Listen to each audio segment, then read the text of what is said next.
سڵاو چۆن جەماعەت هەمووتان بەخێر بێن. ئەمڕۆ ڕیاکشنی یاری ئەساسن کرید بلاک فراگی نوێیەکەین کە بەناوی ڕیسینکەوە ناوێن ناوە. ئیتر نازانم ئایا ئەمە ڕیماستەرە یان ڕیمەیکە بە کاملی، بەڵام ئێستا دەست پێکە تقریبان 10 دقەیەکی ماوە، بەڵام با تۆزێک باسی بکەین.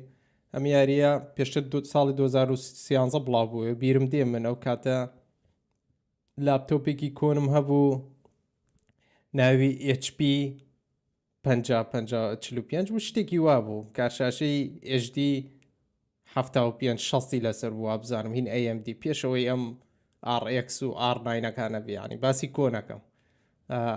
پێشتر ئەو کاتە بڵاو بوو ئەم یاریە بە CD یاریمانەکە، CDمانە کڕی لە بازار. ئێستا دووبارە هاتووەتەوە ڕیماستەریان کردووە و چەند گۆڕانکارییان تێ کردو. یەک پێم وا بێ ژیانی ئێدوارد کینوەی کە کارکتەری سەرەکی یاریەکەیە گۆڕانکاری بەسەردێت، ستۆریەکەیشی گۆڕانکاری بەسەردێت، وەکو ستۆری ئۆریجیناڵەکە نابێت ئەوەی پێشوو. وابزانم 9 جوڵای بڵاو بێتەوە، یعنی 9 حوتی ئەم ساڵ. نرخەکەی تا ئێستا نەیانوتووە، بەڵام شتێکم بینی ئەیانوت کمپلیت ئادێشنەکەی ئەوەی کە تایبەتە و ئەدێشنە، وابزانم تا $200 چیە. لەوەیە یارەکەی لەگەڵا بێ و هەنێشتی تایبەتی لەگەڵا بێت، بۆ نەفیگەرێکی لەگەڵا بێت و کارتۆنێک و شتێکی وە نازان، بەڵام تا وازم تا $200 چیە.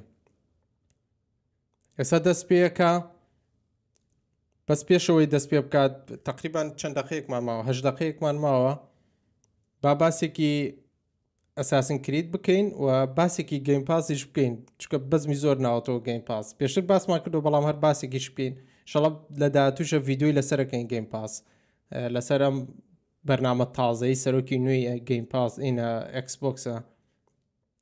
ئەساسن کرید ئاخری یاری شادۆ بڵاو بووە 2025 بوو. هیوادارم ئەم یاریە هاوشێوەی یارەکانی پێشووی نەبێ، ئەمانەی ئەخیری دوای ئۆریجن خەڵکی ئەوەنە بەدڵی نەبوو یاریەکە، چکە تقریبان هەر کۆپی بوو. دوای هەنێ مەسجیان نەخستە ناو یاریەکە و بەڕاستی هیەوە نییە بێتە ناو جیهانی گەیمینگەوە، بەڵام بەداخەوە لە زۆربەی یاریەکان ئەم شتە ڕوویدا بوون.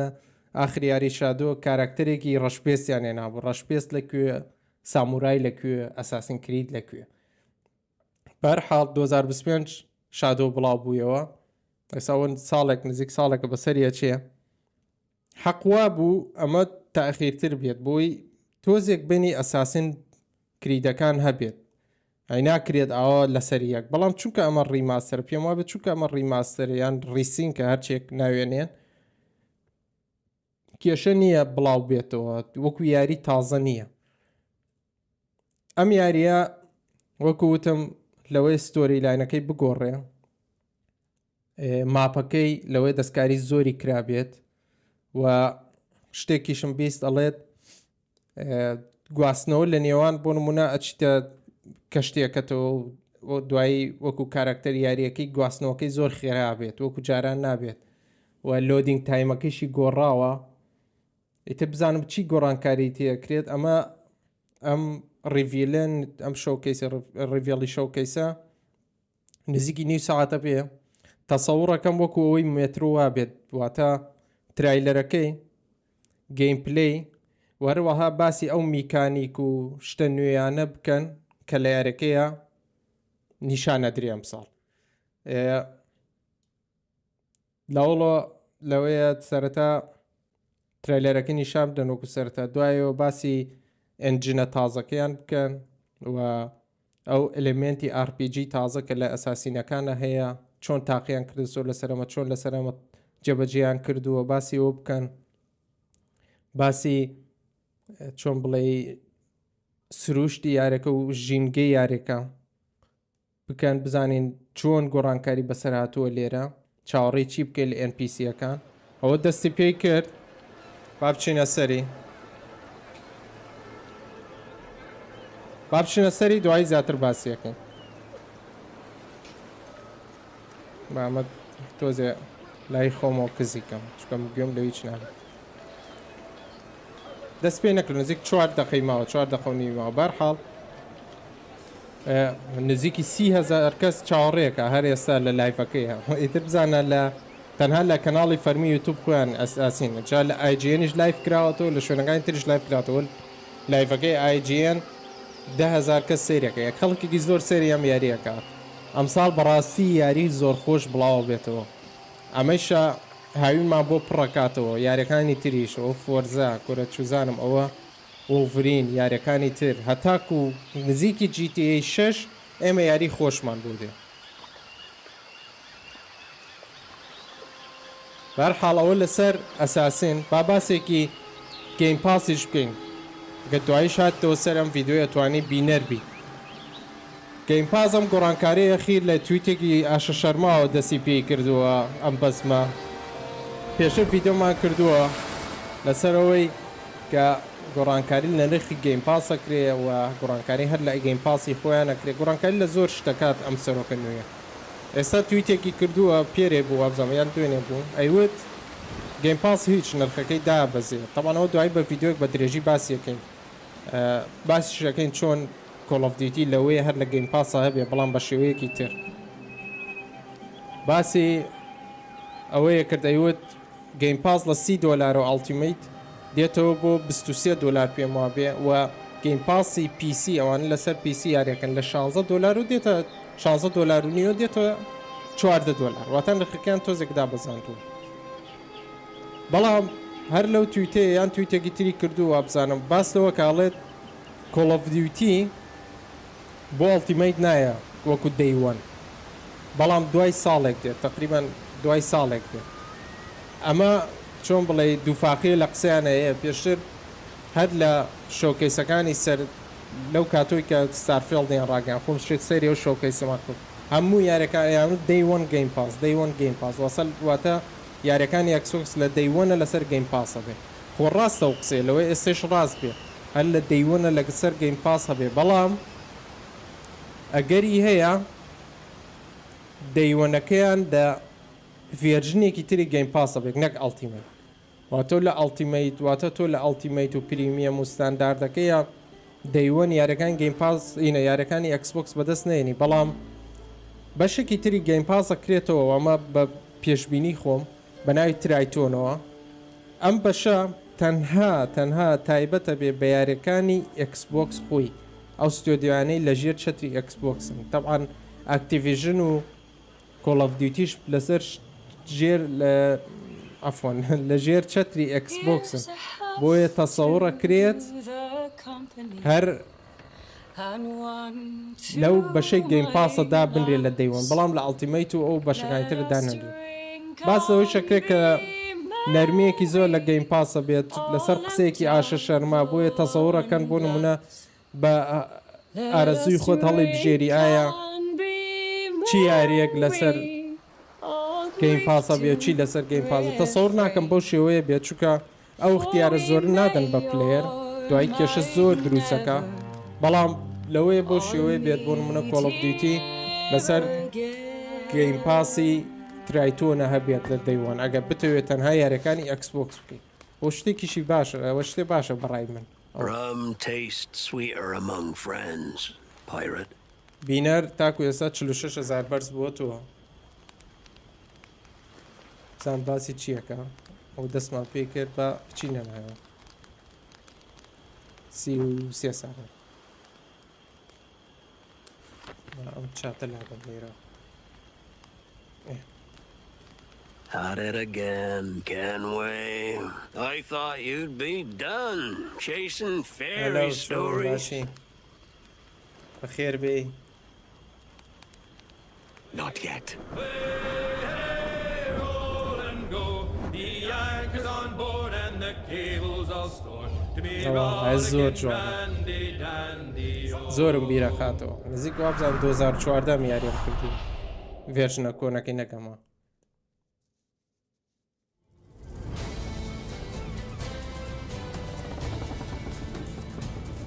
ئەمە سەرتاکێت بەڵام کوالیتی بۆ وایە یەک دەقەت بابزان کوالیتی باشکەم هەر بە داهێشتاپی دایمە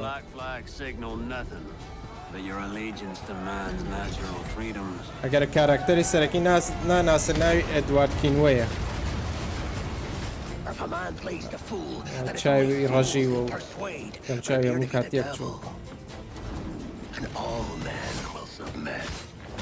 هەنێ بیرم چوو پێدامڕە هەنێ ئێڵەمنتی تایبەت بە سکۆڵان بۆن سیژیتیا بێت کاری یاری یوبیسۆفتە ئەو یاری ئەسڵەن هەر سەرەتا لە ئەساسین کرید بلاک فلاگەوە سەرچاویگەر چونکە بلاک فلاگ لای پلێران زۆر بەناوبانگ و زۆر حەزیان لێی کرد خاستن بە تایبەتی بەشی پایرت و چەتەی دەریایی بۆیە ئەوەیان بۆی زیاد کردن.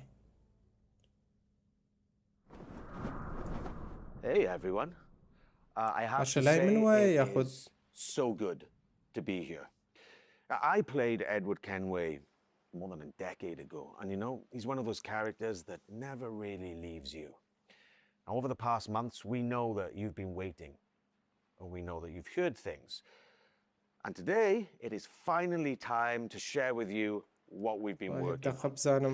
Assassin's Creed Black Flag Resynced is a faithful remake of one of the most beloved Assassin's Creed games. It's totally rebuilt from the ground up with the latest version of the Anvil engine and lots of new additions. Resynchronization with Edward's journey and memories. The same story, the same man, but elevated. ناتوان ناوی بنان ریمیک چونکە ئەگەر ناوی بنان ریمیک ئەبێت ستۆریەکەی وابزانم بە کاملی بگوڕن وەکو یاری جاران نەمێنێ بۆیە لەوەی نەتوان ناوی بنان ریمیک. Assassin's Creed Black Flag Resynced will be released on July 9th, 2026.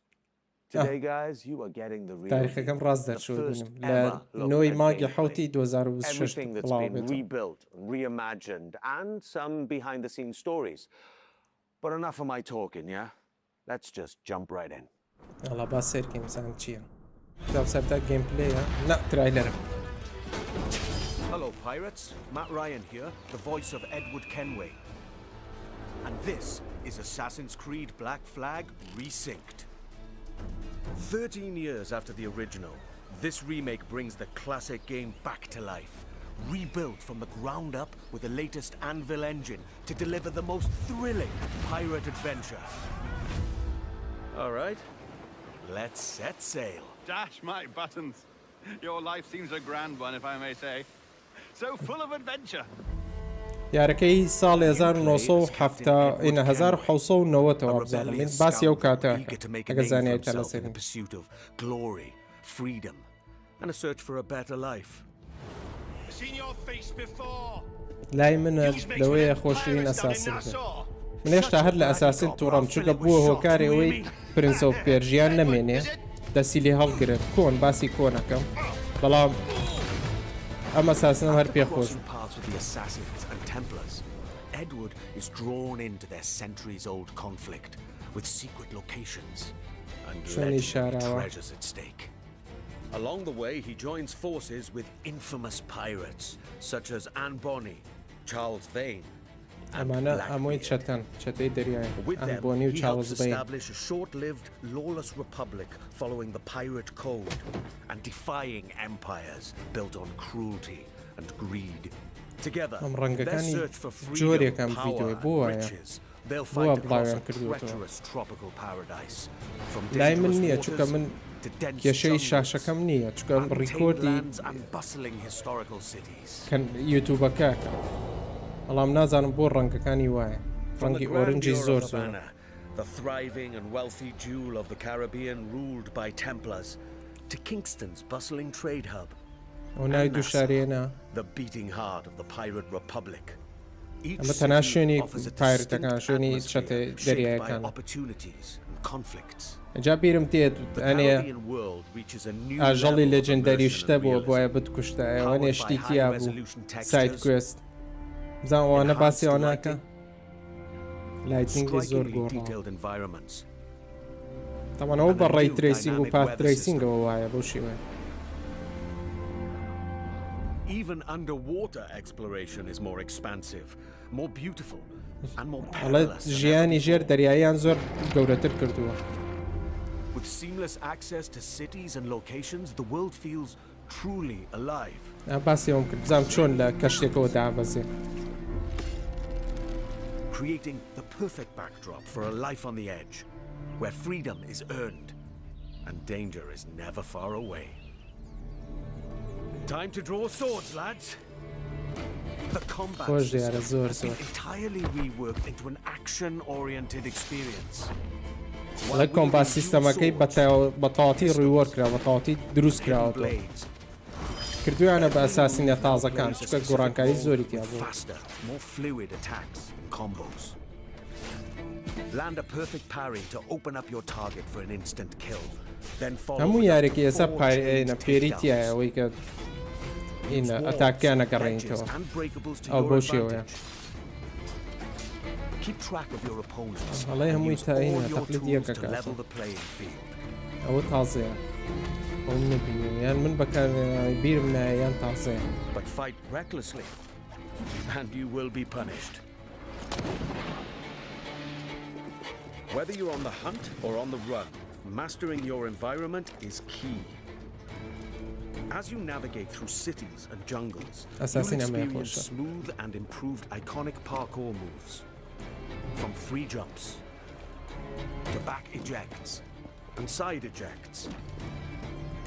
These options offer a range of reactive movements, giving you tighter control, resulting in greater speed and deadlier assassinations. Being a pirate assassin often calls Wallahi for a khosha. subtle approach. ئەو With زۆر خۆشە Resynced ئەو and لەقتەیە its زۆر rich زۆر stealth خۆشە لە system, ئەساسین you can now crouch freely as part of your toolkit to approach targets. ئەبێ بەم شێوەیە بەڕای من ئەساسین یاری بکەین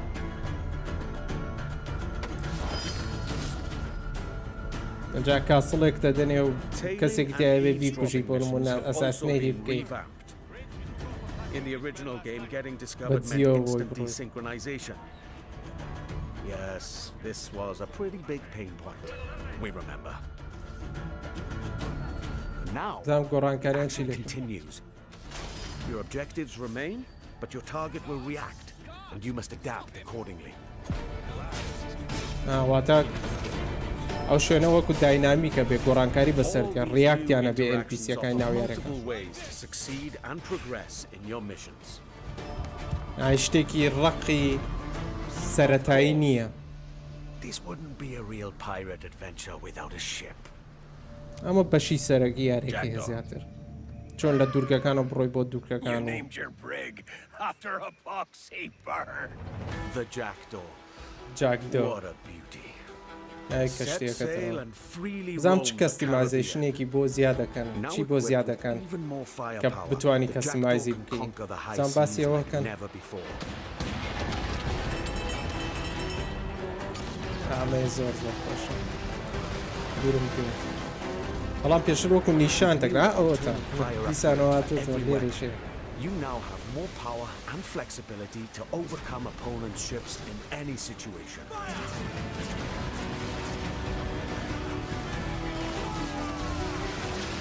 خۆشە ئەمەیانە زۆر زۆر خۆشە You will engage in epic battles, boarding parties, and fort raids. All of these are back and as challenging, dangerous, and exciting as ئەمەیان ever. تازەیە کە ڕایەکێشێ من ئەوە من نەبینیوە سڵاو To Amma reinforce bakher your bi. crew, 3 brand new officers make their entrance. Lucy Baldwin, لوسی the بۆڵدون Padre, and پادرێ Deadman Smith. دێدمان سمێت Each officer has a unique narrative quest line that reveals their backstory. ئەمانە ئۆفسەرن Gain their واتە trust to recruit them to your پۆلیسی crew دەریایین and benefit from their سوزانم بۆ special لەوەیەوە gameplay سەر بە abilities. Deadman Smith, for این بێت example, شانشینی unlocks a ئیسپانیا double بێ وازم shot کێشت and لەگەڵەوەی broadside یان weapons. شانشین بریتانیا وازای زۆرترین کێشت لەگەڵ شانشینەکانە کات چکە تۆ پایرتی ئەوانەیشە لەوەی کارکتەری سەرەکی بوون نە NPC سەرەکی عفۆن نە کارکتەر Explore the Caribbean alongside your crewmates and trust بەخێر بێن the بەخێر pet. بێن That's right. You can now find a cat or monkey for the Jackdaw. Engage and plunder زان other باش vessels. باسی ئاژەڵەکی و لە جێندەرەکانە کات Violent storms, rogue waves. ئەمە بیر نایە ئەمە لە ئۆریجیناڵەکە Or just ئاوا soak up ستۆرمی the sun. گەوریتیە Regaled by shanties new and old. For the voyage is long and the winds don't blow, and it's time for us to leave her. ئەڵا گۆرانیانێشم بیر دێ Assassin's That's Creed clear, Black Flag Resynced offers a deeper, more immersive adventure that remains faithful to what players love while enriching the experience with enhanced gameplay features and fresh quests and storylines, including ones for the officers you met earlier and, just between you and me, new narrative arcs involving our old friends, Blackbeard and Steed. Defy لەیت بەشێکی تازەیە نەرتیبێت تازەیە کە بلاک بێرد و کارکتەری تری باس هینە NPC-تری باس کرد نازانم چی بوو دەبزانێت کۆنێکشنە چی بە لەگەڵیانەوە یان ڕایڤڵیت ئەبێ لەگەڵیانی ئەچیتە جەنگەوە لەگەڵیان پێش بڕکێ.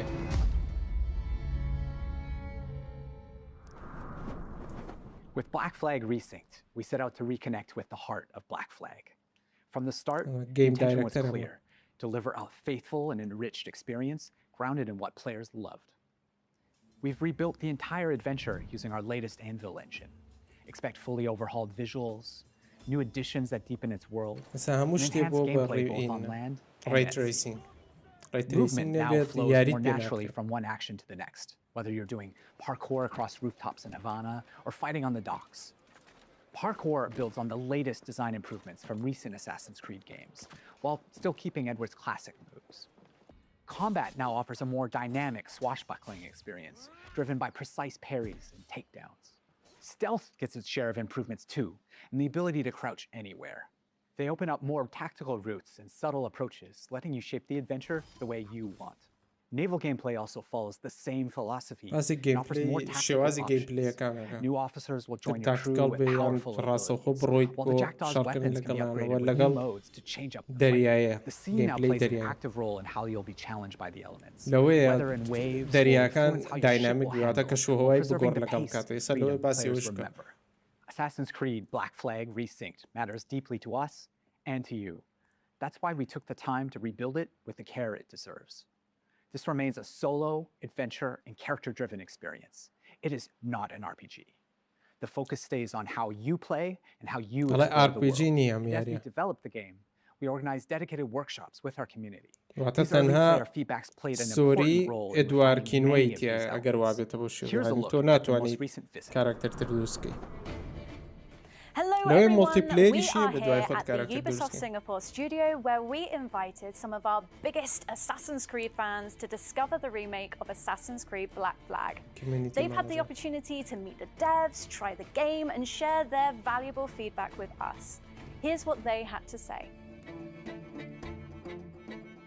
I still can't believe that I can help the dev team to make the game better and improve it when it finally arrives. I'm part of that process, and Black Flag is my favorite game, so to be a part of that process is just awesome.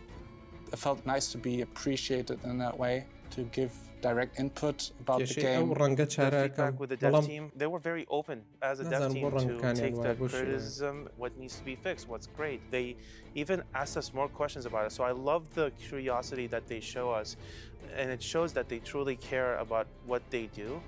I'm just really excited to be back, like with the addition of new audio, like new dialogue, and the new music. I'm super excited to actually help improve the staff experience for the game. I care about this game, this remake. When I heard rumors about this game, I just wanted to be involved in giving as much effective feedback as possible. Some of this work came directly from spending time with some of our core players early on.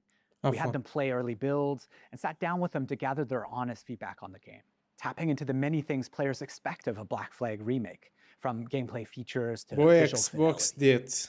بەڵام سیریز S و X What was interesting was not only to gather that feedback, but understand why players reacted this way. They were incredibly passionate about Edward, how he moves, how he reads on screen, even the details on his face.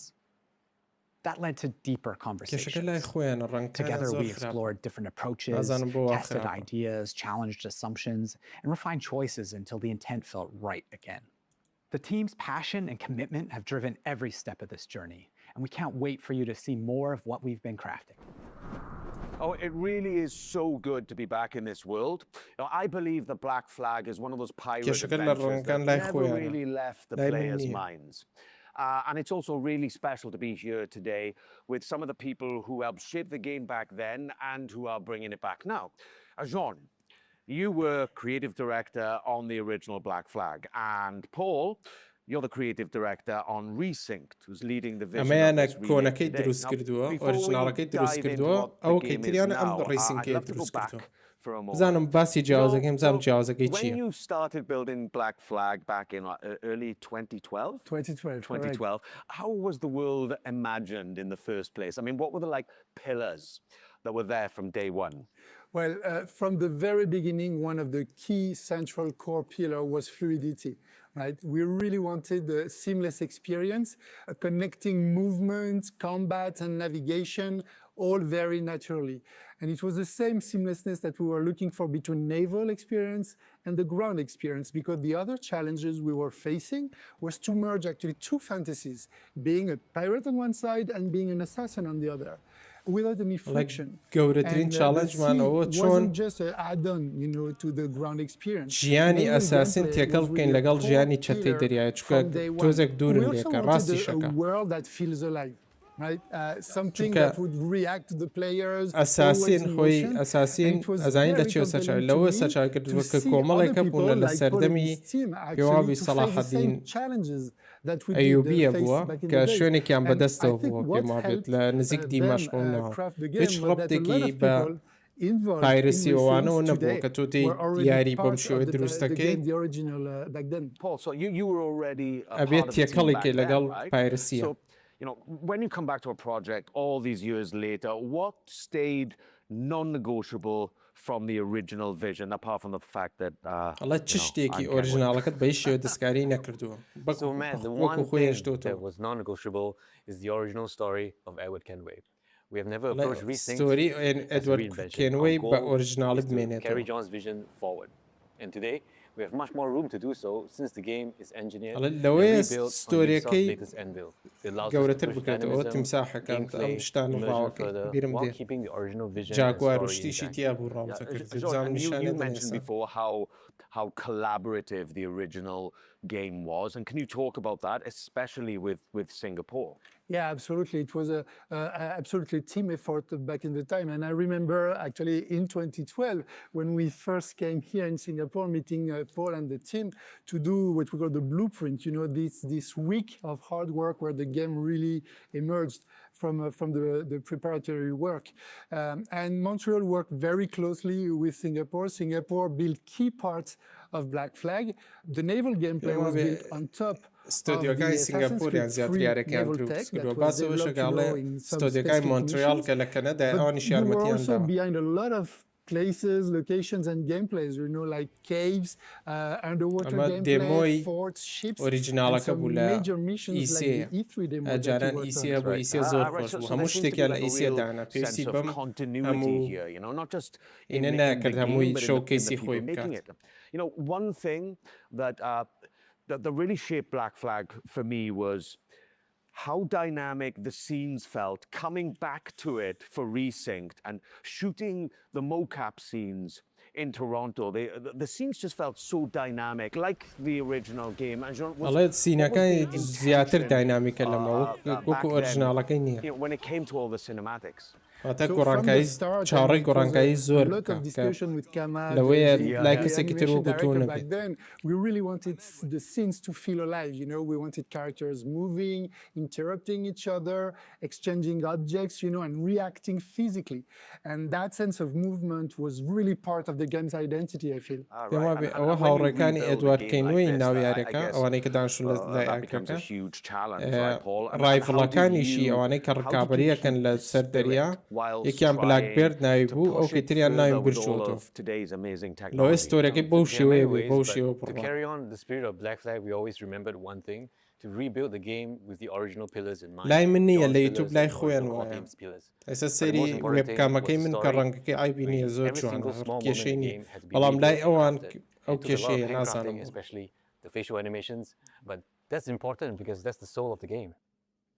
You men are the pariahs of Charlestown, and I would profit better by using your organs for chum and your bones for char. By Christ!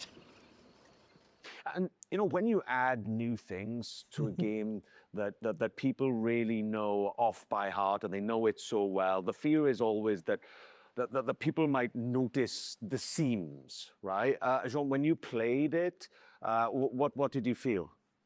Well, actually, I felt like playing Black Flag, you know, and not even noticing where the original end was ending and when the new content that Paul and the team brought was starting. And this is something really important. That continuity is very much essential. You know, Jean, ئەگەر بەپی ئەم شوێنە بێت خۆی کێشەیەکی لە یاریەکانە سەرتا ئەمە لە زۆربەی یاریەکان ڕێڵ ئەنجین پێنجە هەیە بەڵام ئەمە ئەنجنی تایبەت بە خۆیانێ نازانم چۆن ئەم ئەنجینە پارچەیە گەیمپلەی زۆر جوانە سەیرێکی بەڵام دوایی کە یاریەکە بڵاو بێتەوە سەیرەکی هەمان شێوەی ئەو پارچە گەیمپلەی نییە کە بینیتە ئەگەر بە گوێرەی ئەو پارچە ویدیۆ بکەسە نیشانیاندا ژینگەکەی زۆر جوان دروست کراوە گۆڕانکاری زۆری بەسەر کراوە بەڵام بڵاو بێتەوە بۆ شێوە بێ نازانم چونکە زۆربەی کۆمپانیای ئەو کێشیان هەیە Yes, absolutely. بتوزێک باسیش بکەم زین لەسەر پلیستیشن 5 و ئەکسبۆکسە چەند FPSە بە چ کوالیتیە سەپۆرتی ڕێیتریسینگەکە He thinks everything will be granted, you know, that's the good life, plundering, etc. But then in the end, you realize that you lost all your friends, right? And so this is very important because he grows into someone that understands his own responsibilities and that makes him, like you said, very human. And that's exactly what I really lean into coming back to the character after, you know, more than a decade. You know, it's the same Edward, but there seemed to be like دووبارە دایان ڕژاوە بەڵام ئۆریژیناڵەکەی وەکو خۆی بمێنێتەوە واتە گۆڕانکاری زۆر سەرەکیتیانە بەڵام درێژە پێدەری چیرۆکی ئەو کاراکتەرە I guess that with Black Flag Resynced there are some really kind of important decisions to make, right, Paul? And how did you approach those? So, Matt, with Resynced, we made a clear choice. It is a pure story-driven adventure, and we are fully focused on Edward's adventures in the Caribbean. As a result of this focus, we have elected to not have the multiplayer and not have the DLC. However, Resynced is built from the ground up with new story, new content, and new systems. But we're staying true to the original. Resynced is a 2026 take on the original legend. And for those of us who are curious, the original will still be the modern day, right? Black Flag played a really specific role in Black Flag when it was released. تركيزك نخنا سر multiplayer how it fit the franchise DLC بو زياد كان. So you know, back then in 2013, the present day reflected where the franchise was at. It was a transition moment, especially with Desmond's story and what it meant at the time. But now with Resynced, there were some changes were needed. ئێستا هەر کەسێک هەڵە سێسەیەکە لایف ستریمی یاریەکەی خۆیەکە مولتیپلێری بۆ دروستەکە بەس تەنەوەی پارە زیاتر دەکات پێم وا بێ ئەوە یاریەکە تێکەدا زیاتر ئەمە چێژی بۆ پلێران بۆ گەیمەران زیاترە بێتە بەم شێوەیە بێتکە دووبارە ئەوانەی کە بلاک فلاگیان نەکردو ئەوانیشی کە بلاک فلاگیان کرد دووبارە چێژ لە چیرۆکی ئەو یارە ببینەوە ئەساسن کریدی ڕاستەقینە نەک وەکو شاد و ڤالهاڵاش خراپنەوە بوو شادۆ ئۆدیسیەوان کە لە ئەساسین دەرەچێت ئەساسین 1 و 2 3 لای خەڵکی زۆر بەناوبانک و بۆچی لە بڕۆی دیێنەی ئەساسینی تیابوو یارەکە لەسەر شێوەیەک دروستکرا بوو کە چیرۆکی سەرەکی ئەساسینکردن بۆ ئەساسین بوو بلاک فلاگش بۆ شێوەیە بلاک فلاگ گۆڕانکاری سەرەکیەوە بوو کە بەشی چەتەی دەریاییان بۆ زیای کرد خۆشیەکەی لەوەیە بوو بۆ خەڵکی بەڵام هەستەکەی کە ئەساسین کرید لەگەڵ کاتە لە ڕێ لایدا ڕاستە یاریەکانیان زۆر جوانتر بووتەوە ئۆریجین زۆر جوان ئۆدیسی جوان بوو بەڵام گرنگ گەیمپلەی یاریەکەیە یاریچی یاریکەر هەست بکات کە یاریەکی خۆش یاریەکی جیاوازەکات to the Assassin's Creed franchise. لەگەڵ یاریەکەیە تێکەڵ بێ. Has a special place in my heart because of his work on Assassin's Creed Revelations. Woodkid. Ah, cool. Yeah, that's great.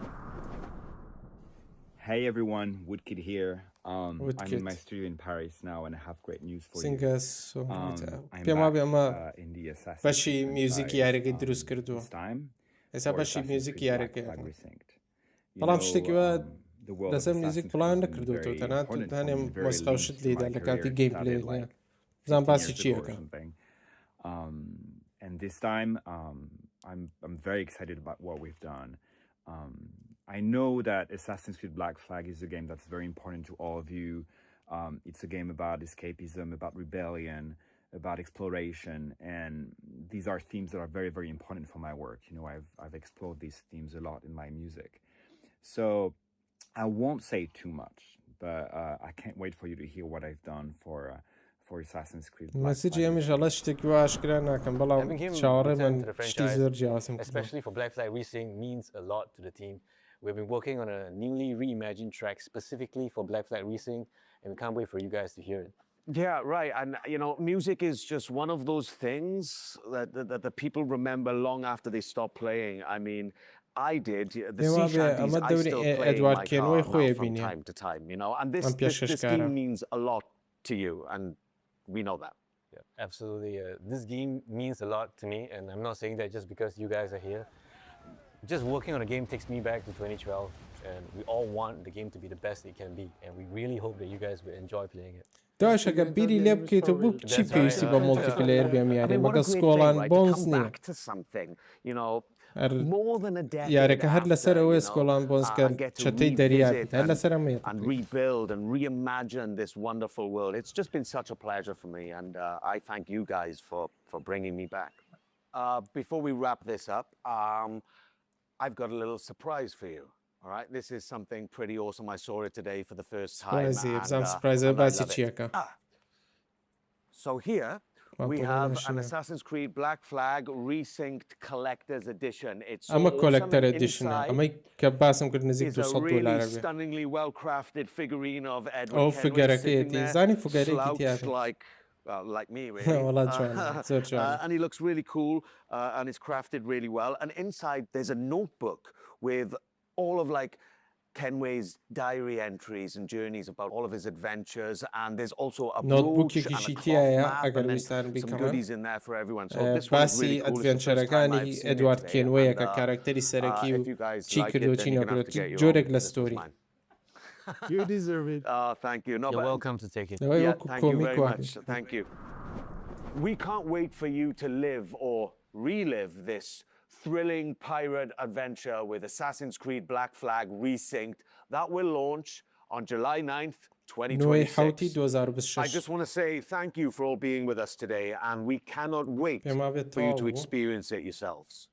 Cheers. زانم گیم پلی تری بڵاوکەنەوە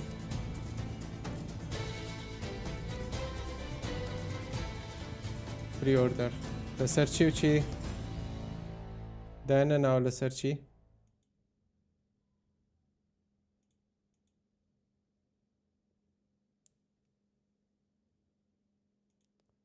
باش بڵاوێن نەکردوەوە نەیانوت لەسەر چ پلاتفۆرمێکەوەی دیقەت منەدا ئەسەرتا لەوەیە نیشانیان دابێ من دیقەت منەدە بەڵام بە هەر حاڵ بۆ پلێستێشن 5 تەبان لەگەڵ پلێستێشن 5 پرۆ لەگەڵ ئەکسبۆکسی سیریس S و X لەگەڵ PC و پێم وابێ بۆ نینتەندۆ سویچی دویش بڵاو بێتەوە یەکسەر بڵاو بێتەوە لەسەر نینتەندۆ یان دوای ماوەیەک نازان جارێت تەنها ئەمە ڕیڤیڵەکەی بوو بەر حاڵڕاوتان چۆنە لەسەر ئەساسن کرید بەڕاستی خۆش دیار بوو و یارێکی چۆن بڵێ نەستەڵجیای کۆنت بۆ هێنێتەوە یارێکی بۆ وانەی کە کۆنەم یاریان کردووە خۆشە دووبارە بچیتەوە سەرم یاریەت چەندێک گۆڕانکاری بەسەر هاتووە چۆن ئەو ستۆری کە پێشتر کردومانە لە یاری بلاک فلاگی کۆنا دووبارە ستۆرەکە دووبارە بێتەوە چی زیاد کراوە بووی تاوان ئۆریجیناڵەکەی نەگۆڕاوەک باسییان کردووە تەنها لەوەیە زیادیان بۆی کرد بێت ئیتر بزانام زیادکردنەکە چۆنە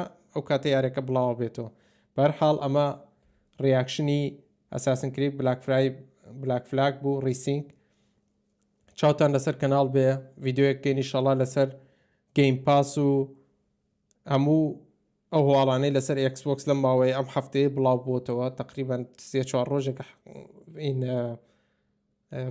هەواڵ زۆر لەسەر ئەکسبۆکس بڵاو بێتەوە لەسەر کۆنسۆڵەکانی لەسەر بڕیاری داهاتووی ئاشە شەرما چییە بێت چۆن وا بەم زوێیە بڕیاریەوەیدا کە گەیم پاس نرخی کەم بکاتەوە کە بڕیارێکی زۆر گەورەیە بەرحاڵ ڤیدۆشمان لەسەرەوە بێت و لەسەر یاریەکانی پلەیستێشن 5 ئینشەڵا ڤیدۆەکەین چی یاریێک بۆ ئەم ساڵ دێت و چی تازە بۆ پلەیستێشن دێت چاوتان لەسەر کەناڵ بێ سواس تا کوێرە لەگەڵم بوون سەبسکرایبی کەناڵ بکەن ئەتان بینمەوە ئینشەڵا لە ڤیدۆیەکی تر خۆشحاڵ بوو